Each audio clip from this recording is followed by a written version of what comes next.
안녕하세요. 자, 안녕하세요. 뭐 숙제가 있었나요? 어디입니까? 171페이지. 자, 지난번에 그 총계정 원장까지 옮겨가는 거 정리하셨죠? 자, 한번 오늘 좀 기니까 요게 이제 어떤 하나의 기업이라고 생각을 하고 그 기업의 1년 동안의 이제 거래죠. 1월부터 12월 말일까지. 그럼 요게 어떻게 이제 흘러가는지를 처음부터 보시면 됩니다. 자, 1월 1일 날 현금 400만 원을 자본으로 하여 개업하였다. 그럼 먼저 분기를 하면 분기는 이쪽에다 하겠습니다.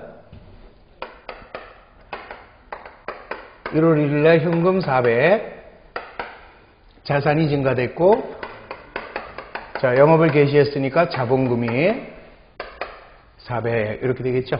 그러면 이제 먼저 분기를 하면 다음에는 이제 자기네 집으로 옮겨가야 되죠. 그럼 먼저 현금 내 집을 만들어 줍니다.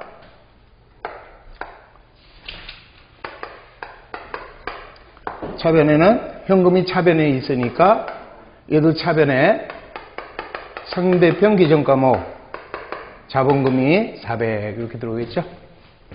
자, 그 다음에 이제 자본금 계정을 그려줍니다. 자본금 계정 대변에 1월 1일 상대편 계정 과목이 현금 400 이렇게 들어오면 되겠죠. 자, 이렇게 해서 분계를 하고 그 다음에 이제 각각 자기네 집으로 이거를 뭐라 그랬어요? 우리가 총 계정 원장, 총계정 원장이라고 하고 여기로 이제 옮겨가는 거죠. 분계한 것을 옮겨간다, 옮겨가는 것을 전기한다 이렇게 얘기를 했습니다. 자, 2월 5일 날 컴퓨터 한 대를 30만 원에 구입하고 대금은 현금으로 지급하였다. 그러면 2월 5일 날 자, 컴퓨터와 같은 것은 우리가 사무실에 집기니까 비품이고 자, 비품이라는 자산은 얼마? 30이 증가됐고 대금을 현금으로 줬으니까 현금이라는 자산은 30만 원이 나갔다라는 것을 알 수 있죠. 그럼 이제 또 분기하면은 바로 이제 계정에 옮겨가는 거예요. 그럼 이번에는 비품 계정을 하나 만들어 주는 거죠. 여기다가 비품 계정을 만들고 차변에는 2월 5일 날 현금이 얼마? 30. 그 다음에 현금이 나갔으니까 대변에 2월 5일 날 비품이 30 이렇게 정리하면 끝난 거죠. 이제 항상 분기하고 반드시 전기한다라는 그 흐름을 이해를 하시면 됩니다. 3월 8일 날 굿모닝 상해로부터 상품을 80만 원 매입하고 대금은 예상으로 하였다. 그러면 3월 8일 날 상품이라는 자산이 80만 원 증가되고 대금을 예상으로 했으니까 외상 매입금이라는 부채가 80만 원이 증가되는 거죠. 그러면 이제 다시 이번에는 뭘 그려야 돼요? 상품 계정을 또 그려주면 되죠.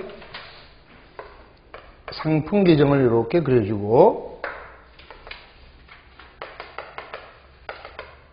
상품 계정 차변에는 3월 8일 상대편 계정 과목 외상 매입금이 80. 그 다음에는 외상 매입금 계정을 하나 또 만들어줍니다. 계정은 무조건 만들어 가면 되는 거예요, 그냥. 그러면 외상 매입금, 자, 분계가 대변에 있습니다. 그러면 계정도 대변에. 그래서 대변에 외상 매입금이라는 부채가 80 이렇게 증가됐다는 걸 알 수 있죠. 그래서 외상 매입금이라는 부채는 80만 원이 늘어났다는 것을 알 수가 있습니다. 자, 4월 10일 날 한미상에 원가 50만 원의 상품을 60만 원에 매출하였다. 그러면은 날짜는 4월 10일입니다. 자, 4월 10일 날 상품을 팔았으니까 상품이라는 자산이 50짜리가 나갔고 얼마에 나갔어요? 60만 원에 팔았습니다. 60만 원에 매출했는데 대금은 동점이 발행한 수표로 받았다. 내가 이제 수표를 받았어요, 타인한테. 그러면 이때는 어떻게 하느냐? 수표 갖고 어떻게 하실래? 은행에 가면 되죠. 은행에 가면 뭘로 줘요? 현금으로 줍니다. 그래서 타인이 발행한 수표를 내가 받으면 현금이라는 자산이 60 이렇게 늘어나죠. 그러면 차변에는 60이고 대변에는 50이에요. 왜 차이가 생기면 안 되죠? 400이면 400, 30이면 30 이게 똑같아야 되는데 차이 나는 이유가 뭘까요? 그러면 50짜리를 60에 팔았으니까 10만 원의 수익이 발생한 거죠. 그래서 여기다가 상품 매출이익이 10만 원이다 이렇게 써주면 되는 거죠. 자, 이번에는 현금 계정에 옵니다. 현금 계정 차변에는 4월 10일 날 얼마 들어왔어요? 60만 원이 늘어났고, 그런데 상대편 계정 과목을 쓰려고 하다 보니까 만 원. 많을 때는 어떻게 하다? 제좌. 2개 이상 있을 때는 무조건 여러 개가 와서 앉아 있습니다라는 뜻의 제좌 이렇게 표현을 해주는 거죠. 자, 그 다음에 상품이 나갔으니까 상품 계정 대변입니다.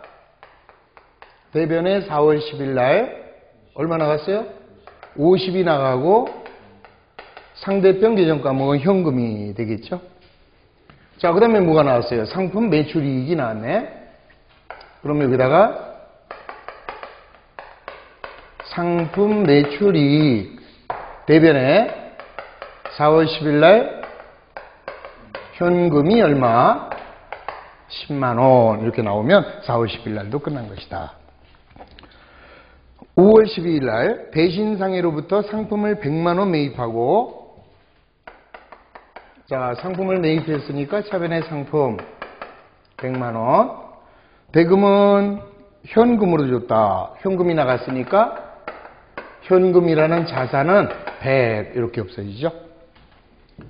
자, 다시 오면은 상품이라는 자산이 늘어났습니다. 따라서 차변에 5월 12일 날 상대편 계정 과목 현금 100 이렇게 써주고, 현금이 나갔으니까 현금 계정 대변에 5월 12일 날 상품이 100만 원 이렇게 해서 현금이 나가면 대변에 쓰고 현금이 들어오면 차변에 씀으로써 분계한 그대로 옮겨간다라는 그런 개념으로 이해하시면 되는 거죠.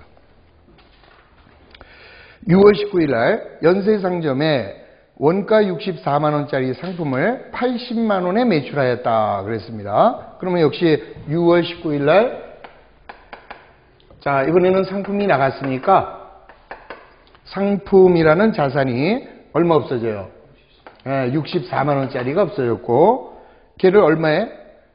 80만 원의 외상으로 팔았다. 그러면 64만 원짜리를 80만 원에 팔았으니까 받을 돈이 생겼죠? 그건 뭐라 그래? 외상 매출금이라는 자산이 80 이렇게 늘어나죠. 그러면 64만 원짜리를 80에 팔았으니까 또 차이 나는 게 뭘까? 이익이죠. 그죠? 64만 원짜리를 80에 팔았어. 아까 50짜리를 60에 판 것처럼. 그러면 여기서도 상품 매출 이익이 16만 원 이렇게 나타나게 되는 것이죠. 자, 그러면 이제 이번에는 외상 매출금 계정이 또 만들어졌습니다. 이제 외상 매출금 차변에 6월 19일 날 얼마가 들어왔어요? 80. 금액은 자기 금액이고, 그 다음에 상대편 계정 과목은 제좌 이렇게 되겠죠. 그 다음에 상품이 나갔으니까 상품 계정 대변에는 6월 19일 날 외상 매출금이 64만 원 이렇게 나가게 되고, 또 상품 매출이익이 또 생겼네. 그러면 6월 19일 날 상대편 계정 과목 외상 매출금이 16만 원 이렇게 나타나게 됩니다. 7월 20일 날 한미상해로부터 외상 매출금 40만 원을 현금으로 받았다. 그럼 뭐 간단하게 현금이 들어왔으니까 아무 생각 없이 현금 40 이렇게 써주면 되겠고, 그 다음에 받아야 될 뭐가 없어졌어요? 외상 매출금이라는 자산은 40만 원이 이렇게 없어진 거죠. 그러면 현금 계정의 차변에는 7월 20일 외상 매출금이 40 이렇게 들어오고, 그 다음에 자, 여기서 하나 제가 미리 말씀드립니다. 이제 외상 매출금 계정 대변에는 7월 20일 상대편 계정 가면 뭐예요? 현금. 여기 써야 되겠죠. 그죠? 자, 다시 한번 얘기합니다. 우리가 이제 분기를 했어요. 이렇게 분기하면 현금 계정 차변에 현금 40, 요거 들어오면서 외상 매출금 이렇게 기록을 하잖아요. 그 다음에는 외상 매출금 계정 대변에다가 현금 40 요걸 기록을 해야 되잖아. 그죠? 근데 여기까지 해서 현금 40 이렇게 기록을 하는 상태에서 전화가 온 거라. 전화 받다 보니까 요거를 미처 이쪽에 못 옮기고 넘어갈 수도 있겠죠. 그죠? 그거를 지금 먼저 하나 해드리는 겁니다. 그래서 요거 실수했다고 치자고 이제. 이 회계가 얼마나 중요한가를 여러분들이 이제, 이게 이제 이렇게 딱딱 맞아 떨어지는구나. 요거를 이제 알 수가 있습니다. 자, 이제 우리는 틀리지 않았다고 치는 거예요. 그냥 모르는 거죠. 그냥 틀렸다고 하지 말고. 8월 22일 날 부분노상에 원가 26만 원의 상품을 30만 원에 매출하였다. 자, 또 팔았네. 그러면 8월 22일 날 자, 이번에는 상품이 나갔습니다. 원가 얼마? 26만 원. 자, 얘를 얼마에 팔았느냐? 30만 원에 매출했는데 대금은 우편환 증서를 받았대요. 이건 뭐냐? 우편환 증서를 받았어요, 여러분들이. 어디로 가면 돼요? 우체국에 가면 되죠. 우체국에 가면 뭘로 줘? 현금으로 줍니다. 그러니까 어차피 그러면 잠시 후면 현금이 될 놈이니까 처음부터 현금을 받았노라. 이렇게 이제 기록을 해주는 거죠. 그러면 26짜리를 30에 팔았으니까 여기서 또 뭐가 생겨요? 상품 매출이익이 4만 원 이렇게 나오게 되는 것이죠. 자, 그러면 이제 현금 계정 차변에는 8월 22일 날 30이 들어왔습니다. 상대편 계정 과목은 제좌 이렇게 들어오고, 그 다음에 상품은 26만 원이 나갔으니까 상품 계정 대변에 8월 22일 날 현금이 26만 원. 그 다음 상품 매출이익도 8월 22일 날 현금 4만 원 이렇게 들어와서 전기 끝난 거죠. 그러니까 어떤 거래가 발생하든 반드시 분기하고 분기한 것은 총계정 원장으로 옮겨 적는다. 이 생각만 하시면 되는 거예요. 처음에는 생각처럼 분기도 잘 안 돼. 안 되는 건 당연한 거니까 너무 스트레스 받지 마시고 천천히 따라오시면 됩니다. 자, 9월 24일 날 화재보험료 10만 원을 현금으로 지급하였다. 그럼 현금이 나갔으니까 대변에 현금 10만 원 이렇게 써주시고, 그 다음에 뭐로 나갔어요? 보험료로 나갔지? 따라서 보험료라는 비용이 발생했다. 그래서 보험료 계정이 10만 원 이렇게 됩니다. 그럼 이제 여기서 다시 한번 보험료 계정 만들어지겠죠? 보험료 계정 차변에 9월 24일 현금이 10만 원 이렇게 되겠고, 그 다음에 현금이 나갔으니까 9월 24일 날 보험료로 10만 원 이렇게 해서 또 역시 9월 24일 날도 전기가 끝났습니다. 그 다음에 10월 26일 날 차이나상해로부터 비품을 100만 원 매입하였다. 그러면 비품이라는 사무실의 집기가 늘어났으니까 10월 26일 날 차변에는 비품이라는 자산이 100만 원 이렇게 늘어나고, 대금 중 60만 원은 당점이 소유하고 있던 수표를 줬다 그랬죠. 자, 이거 잘 보셔야 돼. 내가 아까 우리가 상품을 매출하고 대금을 뭘로 받았어요? 수표로 받았죠. 수표로 받을 때 뭐로 처리해놨어? 현금으로 해놨는데 그 수표를 줬다 이 소리잖아요. 내가 소유하고 있던 수표로. 만약에 여기서 자, 대금 중 60만 원은 당점이 수표를 발행했다. 그러면 당좌예금이라는 자산이 감소되지만, 그게 아니라 내가 지난번에 상품을 매출하고 수표로 받아서 현금으로 해놓은 것을 그걸 줬으니까 여기서는 뭐가 나가는 걸로 봐야 돼요? 현금이 60만 원 나간 거다. 이렇게 보는 거죠. 자, 그 다음에 나머지 잔액은 외상으로 하다. 외상이니까 뭐가 돼요? 외상 매입금. 그렇게 해서 틀리는 것이죠. 왜요? 자, 얘가 상품이야 아니야? 상품이 아니잖아요. 얘가 상품인데 외상이다. 그럼 외상 매입금이지만 상품이 아닌 놈을 사고 아직 안 줄 때 이때는 미지급금으로 처리하는 것이다. 이 소리죠. 아이, 기가 막히게 그게 같아요. 그죠? 자, 그때 보면 그런 것 같고. 그럼 이제 비품이 또 여기 있습니다. 자, 비품 계정 차변에는 10월 26일 날 제좌 100. 그 다음에 현금이 나갔으니까 10월 26일 날 비품이 60 이렇게 나가고, 그 다음에 이제 미지급금 계정 하나 만들어주면 되겠네요. 여기다가. 자, 미지급금 대변에 26일 날 상대편 계정 과목은 비품이 40 이렇게 되는 거죠. 자, 11월 28일 날 박남정으로부터 현금을 80만 원 차입하였다 그랬습니다. 그러면 이번에는 날짜가 11월 28일입니다. 자, 이번에는 박남정이로부터 현금을 80만 원 빌려왔으니까 현금이라는 자산이 80 늘어나고, 자, 이렇게 빌린 돈, 차입 기간은 3개월 그랬으니까 빌린 돈을 뭐라고 그래요? 차입금. 자, 이럴 때 1년이 안 되면 단기 차입금 이렇게 해서 붙여주면 되죠. 그럼 이제 현금이 들어왔으니까 또 내나 11월 28일 날 단기 차입금이 80 이렇게 되겠죠. 그 다음에는 이제 단기 차입금 계정을 또 만들어 줍니다. 여기다가. 자, 이렇게 해서 단기 차입금 계정을 만들어 주면 대변에 11월 28일 날 현금이 80 이렇게 들어오게 되는 것이죠. 자, 마지막 12월 31일 종업원의 급여 8만 원을 현금으로 지급하였다. 그럼 이제 여기다 제일 위에다 쓰죠, 뭐. 자, 12월 31일 날 급여라는 비용이 8만 원, 현금으로 지급하였다. 현금이 8만 원 이렇게 나가면 끝. 자, 그러면 이제 이번에는 다시 급여 계정을 만들어 줍니다. 자, 급여 계정을 만들어 주면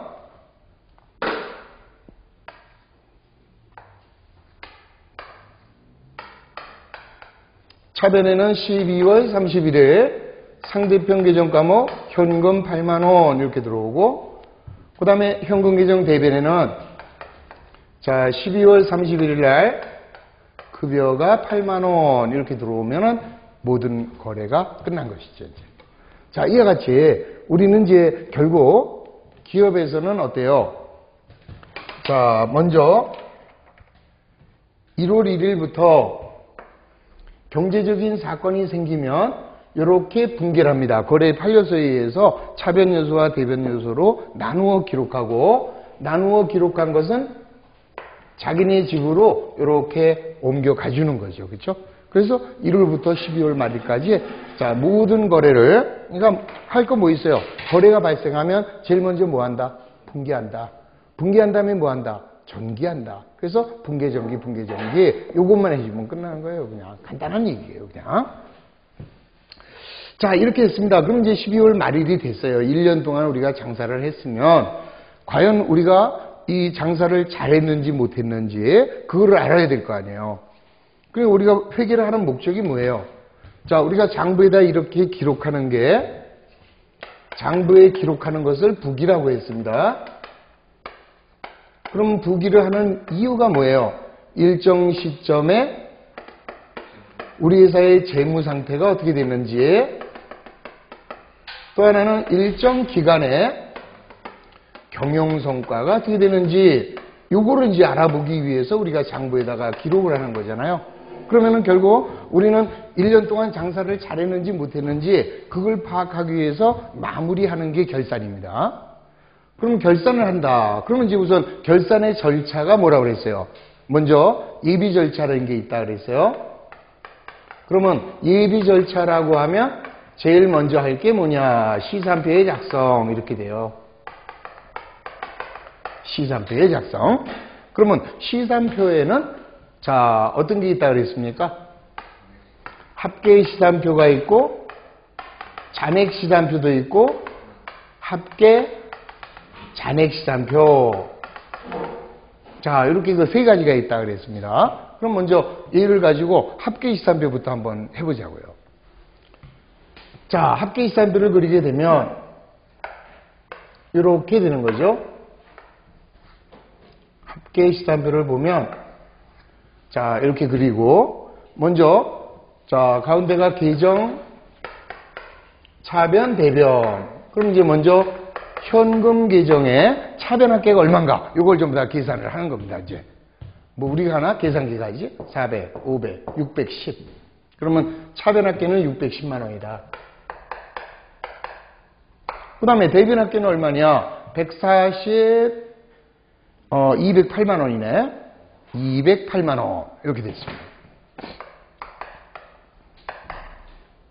자, 그 다음에 이제 자산만 먼저 해주는 거예요. 그러면 미지급금은 부채니까 내버려두고, 자본금도 자본이니까 내버려두고, 그 다음에 이제 비품. 근데 사실은 이제 비품과 같은 건 좀 뒤로 쓰는 게 맞는데, 지금은 뭐 그럴 필요 없어요, 여러분들은. 그냥 자산이다 그러면은 차변합계가 130이네. 이렇게 됩니다. 그 다음에 뭐 있어요? 상품. 자, 상품은 얼마? 차변이 180. 대변은 얼마냐? 대변은 140. 이렇게. 외상매입금은 부채, 상품 매출이익은 수익, 그 다음에 외상매출금. 그러면 외상매출금은 차변합계가 얼마예요? 80. 자, 대변은 없습니다. 그 다음에 보험료는 비용이고, 단기차입금은 부채고, 급여는 비용. 그러면 자산 쫙 썼어요, 이제. 그러고 나면 이제 부채. 자, 부채는 뭐 있느냐? 미지급금이 있네. 그러면 미지급금은 차변에는 없고 대변이 40. 그 다음에 부채 외상매입금이 있네요. 자, 외상매입금은 차변이 없고 대변이 80. 자, 그 다음에 이제 뭐 있나요? 단기차입금 있네. 단기차입금도 대변에 80. 이러면은 부채도 모두 기록이 돼 있어요. 그 다음에 자본금. 자본금은 400.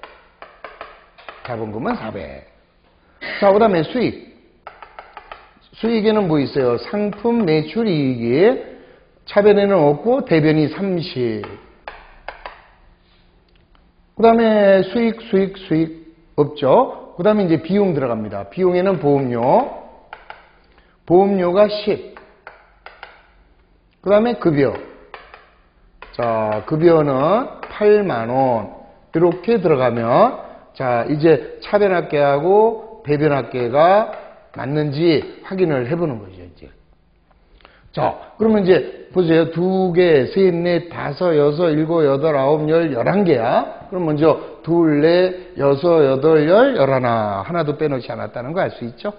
그 다음 이제 차변합계만 계산합니다. 그럼 얼마야? 1018만원이네? 1018만원. 맞는지 모르겠네. 맞을까요? 자, 그 다음 대변은 얼마냐? 대변은 얼마? 자, 430, 80, 40, 140, 뭐야, 978. 맞나? 다시. 430, 770, 978. 오매. 자, 지금 얘하고 안 맞아버리잖아요. 안 맞는다는 것은 우리가 뭔가 잘못했구나, 이걸 알 수 있다, 이 소리지. 그럼 왜 그러냐? 왜 안 맞으면 안 되느냐? 원리를 이해해 보세요. 여기에 수많은 거래가 기록이 된다 하더라도 차변과 대변은 같은 거죠. 여기가 400이면 400, 30, 80, 60 더하면 60이에요. 100, 80 더하면 80, 40, 40, 30 더하면 30, 10, 100 더하면 100. 그러니까 차변 합계, 여기 있는 차변의 합계와 대변의 합계는 같을까요? 틀릴까요? 당연히 같아요. 그 다음에 여기 나와 있는 차변은 어디로 옮겼습니까? 차변에 옮겼고, 여기 있는 대변은 어디로 옮겼어요? 대변으로 옮겼거든. 그러면 요 합계가 이렇게 간 거니까 당연히 요거의 합계와 요거의 합계는 같아야 된다, 이런 결론이잖아요. 그런데 지금 틀리잖아요. 왜 틀립니까? 우리 아까 제가 일부러 실수 하나 했다라고 말씀드렸죠? 네? 그게 틀린 거예요. 근데 그건 우리는 알고 있잖아. 아까 일부러 실수로 틀리게 제가 했으니까. 근데 회사에서는 그걸 알아요, 몰라요? 모릅니다. 그래서 이거를 찾는 방법이죠. 찾으려면 어떻게 하느냐? 순서입니다. 자, 찾는 순서는 우선 시산표의 합계 금액을 다시 한번 검산을 해봅니다. 쫙 더해봐요. 쫙 더하니까 1018만원. 자, 쫙 더하니까 978만원. 이상 없죠? 자, 그 다음에 이제 두 번째는 어떻게 해야 돼요? 여기에 총계정 원장에서 일로 왔잖아. 그러면 총계정 원장에서 시산표로 제대로 왔는가 확인해 보는 거예요. 다시 한번. 그러면 400, 500, 610. 자, 배변 130, 140, 208. 비품 130. 자, 상품 180. 배변 64265, 140. 외상 매출금 80. 미지급금 40. 외상매입금 80. 단기차입금 80. 자본금 400. 상품 매출이익 더하니까 30. 보험료 10. 급여 8. 이상 없죠? 넘어온 게 이상 없었습니다. 그러고 나면 이제 세 번째는 총계정 원장의 합계 금액을 다시 한번 계산해라 이거죠. 총계정 원장의 금액을 다시 한번 검산을 해봐라 이 소리입니다. 그럼 뭐 틀림없겠지. 그래도 이상이 없어요. 그러면 어떻게 하느냐? 네 번째는 분계장에서 총계정 원장으로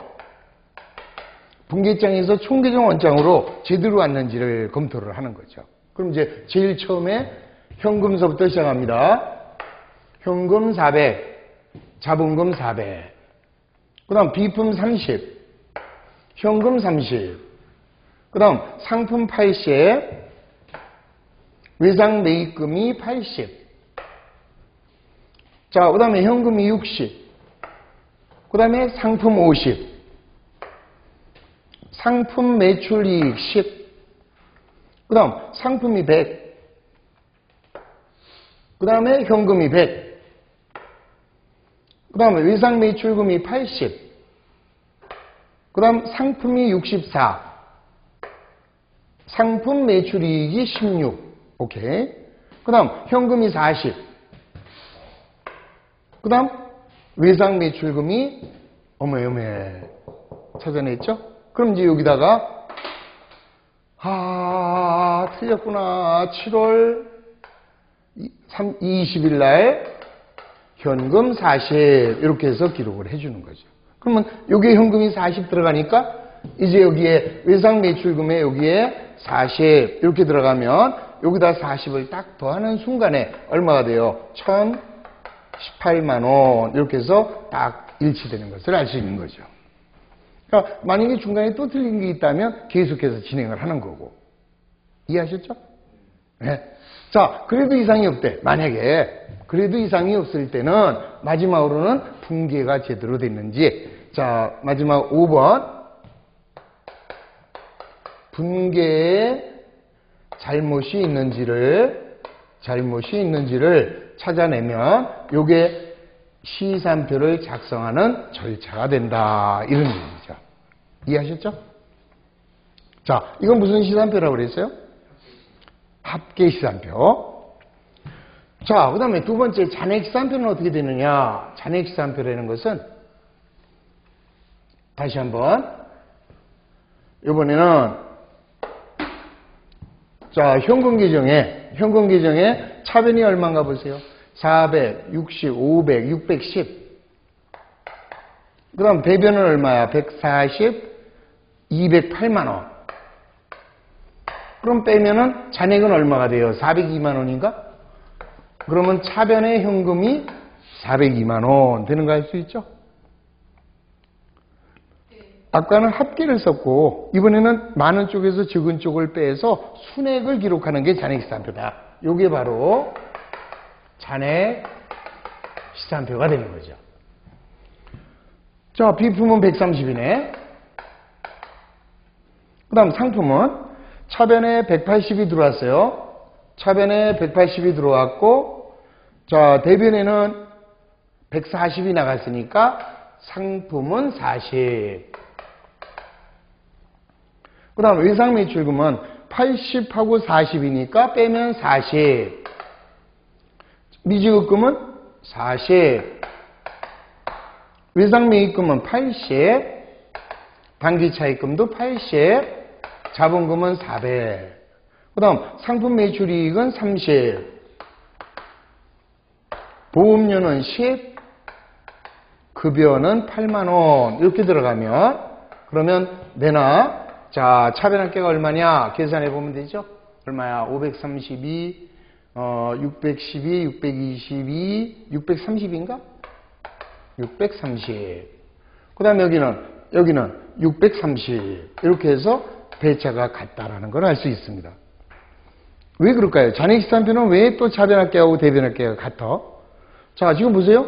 무조건 차변의 합계금액과 대변의 합계금액을 계산해서 적은 금액을 땅으로 만들고 그 금액만큼을 빼버렸잖아요, 이제. 그랬으니까 결국 일로 가는 것은 당연히 차액만 갔으니까 그 합계도 맞다라는 것을 알 수 있다, 이 소리죠. 이해하셨죠? 그래서 이렇게 만드는 게 잔액시산표. 자, 그 다음에 합계 잔액시산표는 이제 미친 거죠. 뭐 미쳤어요. 요걸 하나 더 그리는 거예요. 이렇게 시산표에다가 하나 더 그려가지고 앞에다가는 아까 합계시산표, 합계를 쓰고 옆에다가 잔액을 해가지고 이 합계를 한 번 더 해보는 거죠. 완벽하게 하겠다. 이런 의미를 갖고 있는데 실제로는 그럴 필요가 없어요. 그래서 일반적으로는 시산표에는 합계시산표, 잔액시산표, 합계잔액시산표가 있지만 실무에서는 어느 걸 쓴다? 잔액시산표를 쓰게 되는 거죠. 왜냐하면은 우리 회사 실제로 현금은 얼마가 있는 게 맞습니까? 차변은 뭐야? 아까 얼마 들어왔어요? 차변에 610만 원이 들어와서 208만 원이 나갔다고. 그러면 실제로 남아있는 거는 402만 원만 남아있는 거 아니겠어요? 그렇죠? 이게 중요한 거지. 얼마가 들어와서 얼마 나갔다. 이건 별로 중요하지 않다, 이 소리입니다. 그래서 우리는 일반적으로는 합계시산표를 그리거나 합계잔액시산표를 그리는 일은 거의 없어요. 잔액시산표만 그린다. 이렇게만 이해를 하시면 되는 거죠. 이해가 되셨죠? 자, 그래서 이제 시산표가 나오면 이 시산표에 의해서 우리는 뭘 할 수 있느냐? 계략적으로 우리 회사의 재무상태와 경영성과를 알 수가 있어요. 이걸 가지고도. 어떻게 알 수 있느냐? 잘 보세요. 자, 우리는 뭐라고 했습니까? 자, 장부를 기록하는 목적은 일정 시점의 재무상태를 파악한다 그랬죠. 그러면 이걸 재무상태를 파악하기 위해서 우리는 뭘 만들면 돼요? 여기다가 재무상태표를 그리면 되는 거예요. 그럼 재무상태표는 여기 있는 계정 중에서 뭐만 오면 돼? 자산과 부채와 자본만 오면 되겠네? 그럼 이제 먼저 자산이 얼마 있느냐? 현금이 얼마예요? 402만 원이 있습니다. 또 비품은 130만 원이 있습니다. 상품은 40만 원이 있고, 그 다음에 외상 매출금도 40만 원이 있다, 이 소리죠. 자, 그 다음에 미지급금은 얼마 있어요? 미지급금도 40. 그 다음 외상 매입금은 80. 단기 차입금도 80. 자, 그 다음에 자본금은 얼마 나왔어요? 여기서 자본금은 얼마예요? 자본금은 여기를 보면 지금 얼마 나왔어요? 400만 원이 나와 있죠. 그런데 우리 지난번에 얘기했습니다. 자본은 별도로 평가하지 않습니다. 자본은 어떻게 구하는 거예요? 기업이 가지고 있는 자산에서요. 뭘 빼면 될까? 기업이 가지고 있는 자산에서 부채를 빼면 걔가 자본이다. 자, 한번 해볼까요? 그러면 얼마야? 612만 원이에요. 자, 여기에서 200만 원이니까 자본은 얼마가 됐느냐? 412만 원이다. 이 소리입니다. 아니, 아까는 400인데 왜 412가 되니? 그러면은 여기 나와 있는 자본 400은 처음에 영업을 개시할 때 가지고 시작한 기초자본이에요. 그러니까 처음에 얼마 갖고 했어요? 400만 원 가지고 영업을 해가지고 1년 동안 이렇게 장사했더니 자본이 얼마가 된 거야? 412가 된 거죠? 그러면 장사 잘한 거예요? 못한 거예요? 얼마를 벌었다? 12만 원을 벌었다는 걸 알 수가 있어요. 그래서 이 밑에다가 당기 순이익이 12만 원이다. 이렇게 해서 표시를 해주는 거죠. 아주 쉽잖아? 그러니까 우리는 그냥 이렇게 분기하고 전기해서 시산표를 작성한 다음에 이 시산표에 있는 자산 금액, 부채 금액을 써서 빼면 그러면 자본이 나오게 되는데 그 자본은 무슨 자본이냐? 기말의 자본이 된다. 이 소리라요. 무슨 뜻인지 아셨죠? 그러면 원래 자본이 얼마였다고요? 400이 얼마가 된 거야? 412가 되면 12만 원 이익이 난 거고 만약에 얘가 400인데 얘가 390이 될 수도 있죠. 그럴 때는 당기 순손실이 10만 원 나왔다. 이걸 알 수 있잖아. 오케이? 그 다음에 자, 우리 회사가 12만 원 버는 건 알아요. 1년 동안에 12만 원 버는 건 알지만 어떻게 벌었냐? 그건 모르잖아요, 지금. 그래서 우리가 어떻게 벌었는지 경영 성과를 파악하기 위해서 다음에 여기다가 손익 계산서를 그리게 된다. 이 소리죠. 그럼 손익 계산서 차변에는 비용을 씁니다. 자, 비용은 뭐 있어요? 보험료 10만 원, 또요 급여 8만 원, 그 다음에 수익 상품을 팔아서 상품 매출이익이 얼마? 30 이렇게 된 거예요. 그러니까 우리 회사는 상품을 팔아서 30만 원을 벌었습니다. 그거를 벌기 위해서 얼마가 나갔어요? 18만 원이 나갔잖아. 그럼 얼마 이익이야? 12만 원의 당기순이익이 나왔다라는 것을 이렇게 찾아낼 수 있잖아요. 그러면 자, 여기 보세요. 여기 나와 있는 당기순이익과 여기 나와 있는 당기순이익이 같다라는 걸 알 수 있죠? 당연히 같겠지. 같은 회사니까. 그 원리를 이해하는 겁니다, 이게. 그래서 결국 요 재무상태표나 손익계산서는 결산 후 절차로서 우리 정보 이용자에게 우리 회사는 자산, 부채, 자본이 이렇게 변동되었으며 그 다음에 우리는 이렇게 벌고 이렇게 지출을 해서 얼마의 순이익이 생겼다라는 것을 이걸 외부에 보고하는 보고서다라고 볼 수 있는 거죠. 무슨 말인지 아시겠죠? 네, 지금 제가 한 단계는 빼놨어요. 뭘 빼놨느냐? 장부의 마감 파트는 제가 지금 빼놨습니다. 그건 이제 본 절차가 되는 거고, 그래서 먼저 시산표에서는, 그러니까 예비 절차로 뭐 한다? 시산표를 먼저 작성한다. 요것만 먼저 이해를 하시면 되는 겁니다. 됐습니까? 그러니까 이제 중요한 것은 뭐예요? 결론은 뭐예요? 이게 다 중요하지 않아. 이놈의 분계가 잘못되면, 분계가 하나라도 잘못되면은 우리는 뭐예요? 하나만하다 이런 결론이 나오는 거예요. 그러니까 분계의 중요성을 여러분들이 항상 생각하시고 이 분계를 잘해야 되는구나 요거를 생각을 하셔야죠. 그러니까 지금 특히 우리 10월달하고 11월달 아니죠. 9월 10월입니다. 9월 10월의 기초과정에서는 다른 거 중요한 거 없어요. 기초과정에서 중요한 것은 분계가 제대로 할 수 있느냐 이겁니다. 전기요? 이건 모르면 어떻습니까? 우리 시험 볼 때 전기 못한다고 시험 볼 때 전혀 지장 없어요. 근데 분계만큼은 정확하게 알아야 그래야 이제 점점 회계가 쉬워지죠. 근데 문제는 뭐예요? 나도 여러분들도 나도 분계가 잘 되고 싶어요. 근데 안 돼. 현실적으로. 그러니까 틀려라 이거예요, 자꾸. 제가 오늘 숙제를 내드렸습니다. 이 분계를 오늘 2개, 4개, 6, 8, 10, 12개가 있었습니다. 12개 분계 중에서 5개만 맞췄다. 그럼 잘하신 거예요. 7개 틀렸다? 틀린 게 더 많다? 어때요? 틀렸으면 오늘 이렇게 내가 이게 틀렸구나. 이런 분계가 틀렸구나. 그것만 이해하시고 그 틀린 것만 좀 중점적으로 공부하시면 된다. 이렇게 생각을 합니다. 아셨죠? 그래서 이런 과정을 통해서 우리가 이제 하나하나 배워나간다. 이렇게 생각하시면 요게 이제 우리 지난주에 제가 내드렸던 숙제가 되겠습니다. 여기까지가. 자, 거기까지 하시고 앞으로 돌아올까요? 앞으로 돌아오면 이제 우리 오늘 배울 파트가 바로 135페이지의 결산 파트가 되는 거죠. 자, 그래서 이제 결산의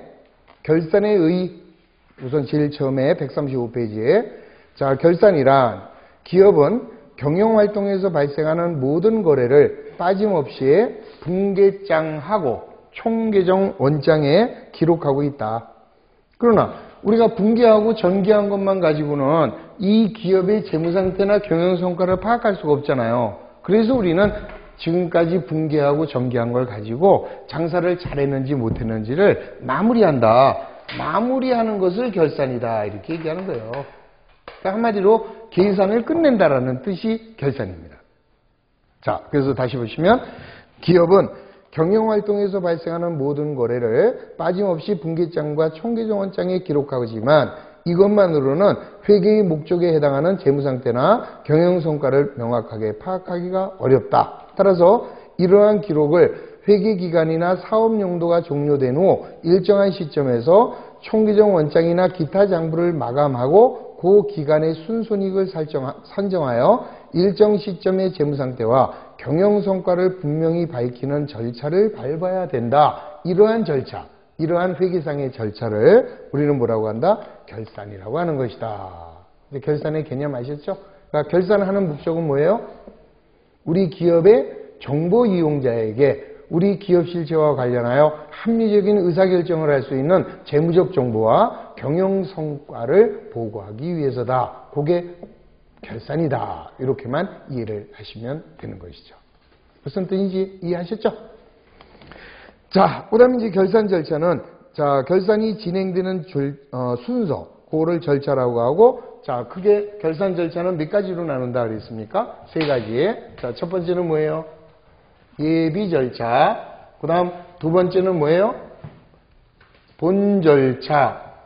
그 다음에 세 번째는 뭐예요? 후 절차. 그러니까 결산 절차는 크게 세 가지다. 하나는 예비, 그 다음에 본, 그 다음에 후. 그러니까 실제로 결산이 되는 거는 요거를 의미하는 거죠. 그죠?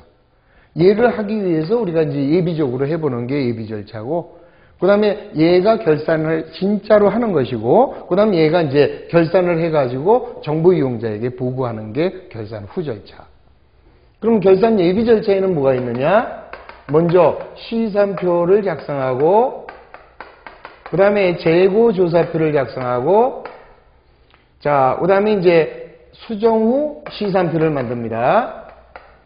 수정 후 시산표를 만든 다음에 그 다음에 이제 정산표를 작성하면 요게 바로 예비 절차예요.